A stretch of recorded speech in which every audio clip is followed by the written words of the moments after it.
सूर्य भगवान की। मार्तंड तीर्थ और चका नदी में उमड़ा श्रद्धालुओं का जनसैलाब। अधिक मास के दूसरे रविवार को किया श्राद्ध और तर्पण। पवित्र अधिक मास के दूसरे रविवार को मार्तंड तीर्थ और चका नदी पर श्रद्धालुओं का एक विशाल जनसैलाब उमड़ पड़ा। इस बेहद पावन अवसर पर देश के कोने कोने से आए श्रद्धालुओं ने पूरे विधि विधान, अगाध आस्था और श्रद्धा के साथ अपने पितरों की आत्मा की शांति के लिए श्राद्ध और अन्य धार्मिक अनुष्ठान संपन्न किए। पूरा क्षेत्र मंत्रोच्चार और पवित्र जयकारों से गूंज उठा, जिससे वहां का माहौल पूरी तरह से आध्यात्मिक और दिव्य हो गया। इस पावन तीर्थ स्थल पर उमड़ी भक्तों की भारी भीड़ न केवल इस महीने के गहरे आध्यात्मिक महत्व को दर्शाती है, बल्कि सनातन संस्कृति में लोगों के अटूट विश्वास और श्रद्धा को भी बयां करती है। मैं अशोक कुमार सिद्धा, प्रधान महाजन तीर्थ ट्रस्ट, तमाम यात्रियों का स्वागत करता हूं कि आज यहाँ दुमासा अधिक मास कुंभ मेला शुरू हुआ है 17 मई से 16 जून तक। आप खुद देखते हैं, अभी पहली ही सैटरडे है और आप देख लो कि रश कितना है। ये हमारी ओर से यहाँ पर लंगर चल रहा है, तो सब लोग बाहर से आए हैं। ये सारे बाहर के लोग हैं, कश्मीरी नीचे संगम में बैठे हैं, वहाँ भी बहुत रश है। और मैं अपनी ओर से डिप्टी कमिश्नर अनंतनाग, तहसीलदार का, ACR साहब का और फूड एंड सप्लाई डिपार्टमेंट का, PDD का और R&B का और म्यूनिसिपल कमेटी बेग साहब का और जितने भी डिपार्टमेंट है, फायर सर्विस है, उन सब का मैं आभार प्रकट करता हूँ जिन्होंने हमें इस त्यौहार में सहयोग दिया है। मैं अपनी ओर से सब, मगर साथ ही में हमें दुख के साथ हम ये कहते हैं कि यहाँ पर फ्रिक्सिंग पॉइंट था।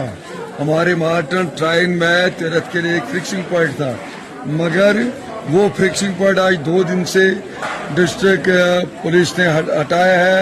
SSP साहब ने पता नहीं किन वजूहत की वजह से यहाँ हटाया है और हम बहुत तशवीश में हैं। हमें बहुत डर लगता है क्योंकि इस वक्त यात्री का सीजन है हमारी, क्योंकि यहाँ दुमासा हर 3 साल के बाद यहाँ दुमासा आता है और ये अभी पहले ही सैटरडे है और कल संडे है, बहुत रश होगा कल भी। और ये 1 महीना चलेगा, इसमें हजारों की तादाद में लोग आते हैं। मेरी रिक्वेस्ट है एडमिनिस्ट्रेशन से, गवर्नर साहब से, चीफ सेक्रेटरी साहब से, DG साहब से कि वो हमारी सिक्योरिटी का यहाँ इंतजाम रखे। यहाँ पर लोग रात को भी आते हैं, 24 घंटे यहाँ ये रश चलेगा, तो यहाँ पर एक भी पुलिस वाला नहीं रखा है गवर्नमेंट ने। तो हमें समझ में नहीं आता है कि ये क्या बात है। अभी तक यहाँ पर फिक्सिंग पॉइंट था, मगर आज ही 1-2 दिन से पहले, जबकि हमने ये पहले ही DG साहब से मदद मांगा है, SSP साहब से भी मैंने एप्लीकेशन दी कि यहाँ सिक्योरिटी होनी चाहिए। DSP हेडक्वार्टर भी मीटिंग में थे, मगर DG साहब ने हमारी बहुत मदद की है।